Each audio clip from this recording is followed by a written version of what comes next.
Hello everyone, my name is Paul Johnston. My life, my childhood was really interesting but also very hard. I was born in California in a small area near LA. This town had a very rich artistic culture, museums, theaters, movies, poetry. I was really exposed to a lot of different elements. My parents, both of them were hearing, and we didn't really communicate that much. We did a lot of writing back and forth. But fortunately, the two of them were very eager to expose me to different kind of creative elements, museums, history, poetry. My vocabulary isn't that great, but my creativity is really incredible. My mother and father, we didn't really communicate as much. It was tough. I was growing up. I didn't realize it. I didn't realize it was a challenge. I didn't have any brothers or sisters. I was an only child. Growing up, I did a lot of dreaming and imagining and being extremely creative. My real brothers that I have were my toys. My soldiers, my little tiny soldiers. I would conduct little wars for them. I was the director. I would put them where I would like them and have little houses for them. And that really helped me to develop my independence and to be able to make decisions on my own. So, as I was growing up, I didn't realize I was a deaf person. I thought to myself, I have hands, I have a body and ears, and tongue and eyes. I look just like all the other hearing people. I must be similar. I looked at all the hearing adults, and I believed that when I grew up, I would become a hearing person. I didn't know, I haven't seen any deaf people, any deaf adults yet. And I would just see people moving their mouths. And I had a friend who I would watch him mouth his morphemes, and every day, every night, I would go to his house, and he would try to help me with my mouthing and speaking, but it was really a challenge. One time I'll never forget, my friend, he wanted to teach me how to say the numbers. 1, 2, 3, 4, 5. Oh, my friend was so excited and so proud. He wanted to show it off. And I thought, of course, this is excellent. I can talk now. So he went to his house where his parents were, and he commanded me, go ahead and start. And there I did. I went 1, 2, 3, 4, 5, all the way to 10. It was exhausting. Oh, his parents were so excited. And I didn't realize that they were oppressing me. I didn't realize that at the time. And he was so proud of himself, I taught a deaf person to talk. So, as I continued to grow up, I didn't have any important values that I associated with. And then, as I went to college, that was the beginning of when I discovered who I really was. Because there were many different courses I had to take. History, deaf artists. I was shocked. That really hit me hard. Those were really difficult classes. And I thought to myself, who am I? My God, I'm a deaf person. I'm deaf. That's who I'm going to associate myself with. So I didn't know what my father did for a job, or what I was going to do for a job, but I always knew I wanted to be creative. As a young man, I loved being into drawing and being in plays and poetry and acting, but I was going to be able to be an actor. And the word can't, that became my attitude. I heard it so many times. And as a student, I heard, oh, I can't do that. I really would like to, but I can't. All around, I associated that with me. Until 2 or 3 very influential people helped me in my life. Bob Parkus, Dr. Lloyd, and an art teacher that I had, Dr. Tom Michael. They believed in me. They shared their successful art creativities, careers themselves. And I thought I should eliminate that awful vocabulary from my life.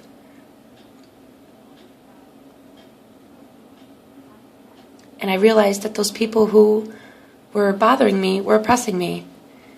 And it doesn't really matter. Everyone's the same, a deaf person or a hearing person. They were all oppressing me.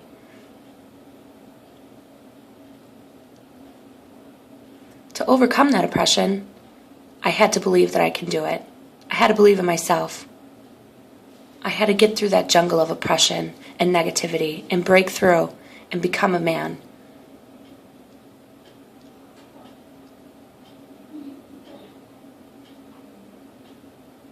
And I saw the other people who were making decisions for myself.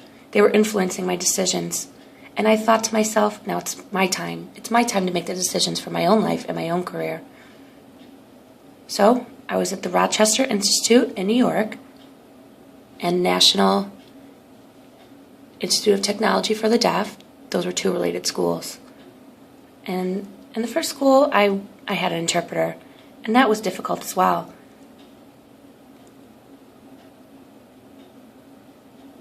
And there was a lot of artists who didn't know deaf culture and who weren't really concerned about the deaf life. So I couldn't really educate them. It was not my responsibility to educate them. And I remember a lot of deaf people were just feeling sorry for themselves, saying I can't communicate, and that's just ridiculous. There's no room for that. You need to think positive.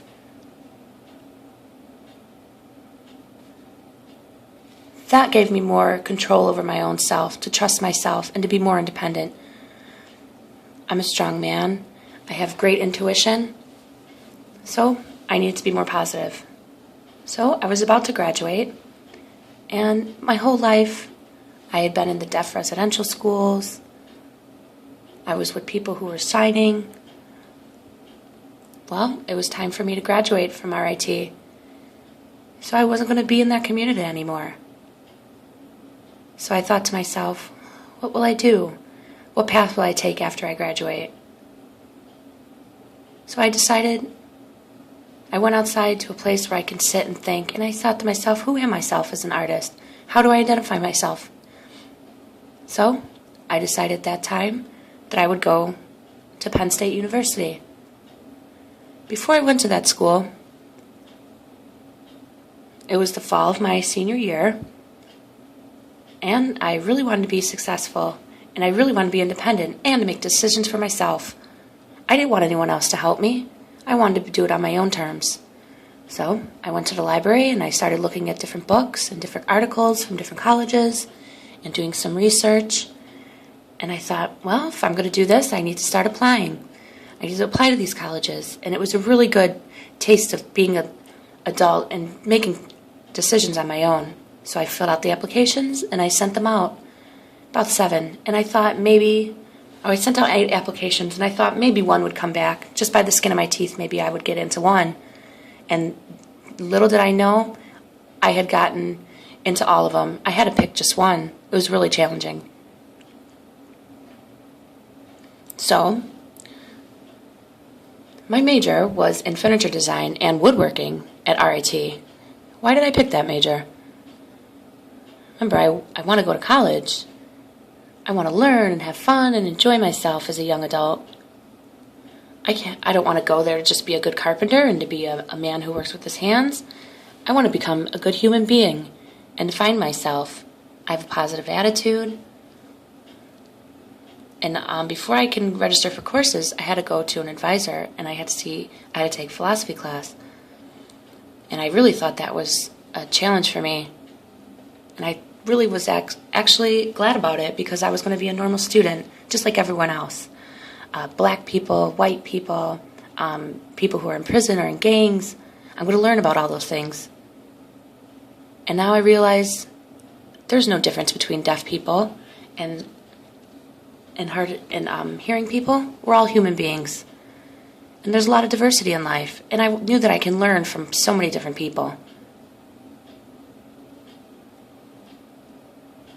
So I decided to go to Penn State. And all of my deaf friends, I told them that this is my decision. This is the college I'm going to go to. Oh, heavens. And they were saying, oh, are you crazy? What a challenge. You're deaf. You're going to go into the hearing world. How will you communicate? a lot of them were very shocked that that was my decision.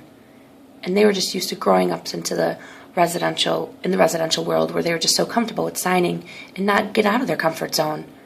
I really wanted to challenge myself and see if I could survive in the hearing world, if I could make new friends and be successful. So when I arrived at Penn State that first day, I went out of my bedroom and I was really shocked. And obviously Penn State was not a deaf community. It was a real hearing school. It was a normal place. And a lot of people didn't know anything about deaf culture, about my experiences. I really thought I should be patient with all those varying attitudes. So I was kind of used to that.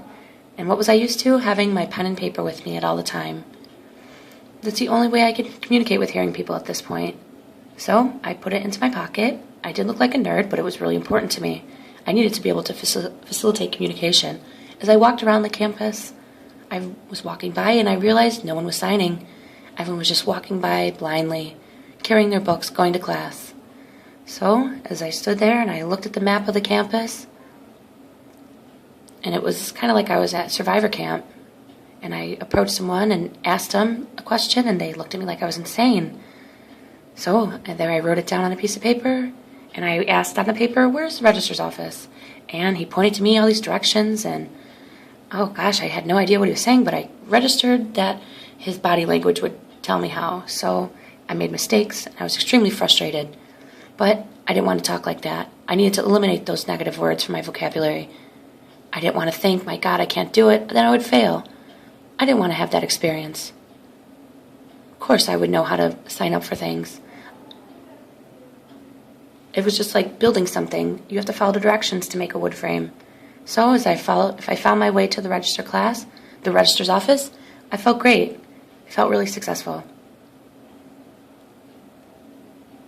So as I arrived there, all the counselors, and they were just really shocked, and they didn't know what to do with a deaf person in the program. And I wasn't concerned. I told them that I wouldn't let my handicap and my communication barriers limit me. I was worried. I was ready to show them my abilities and my personality and my attitude, and I knew that that would overcome any handicap that I had. And they saw that I did have a lot of abilities, and I had an awesome attitude, and I was able to, and they were able to work with me.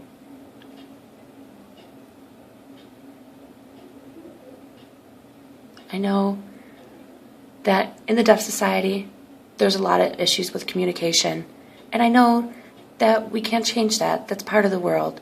We can't make any laws to fix that. But I know that it's important that you find your way and try to avoid problems and think positively and think of all the different ways to overcome adversity.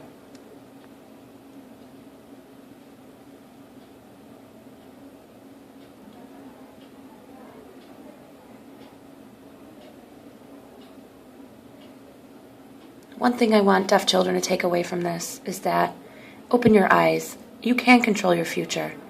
You can take any course you want. Okay? Not just deaf study. You can take deaf studies and history. All throughout history, deaf people have been successful. And that will really inspire you. And you will know your abilities. So, and the deaf children, they can look up to deaf people because they know that they've been successful as well. When I was growing up, my experience was different. The whole time, it was like I was asleep. I wasn't awake. When I arrived at college, then I opened my eyes and I was awake. Why was that not the story of my whole life when I was a young boy? I needed those influential role models in my life as well.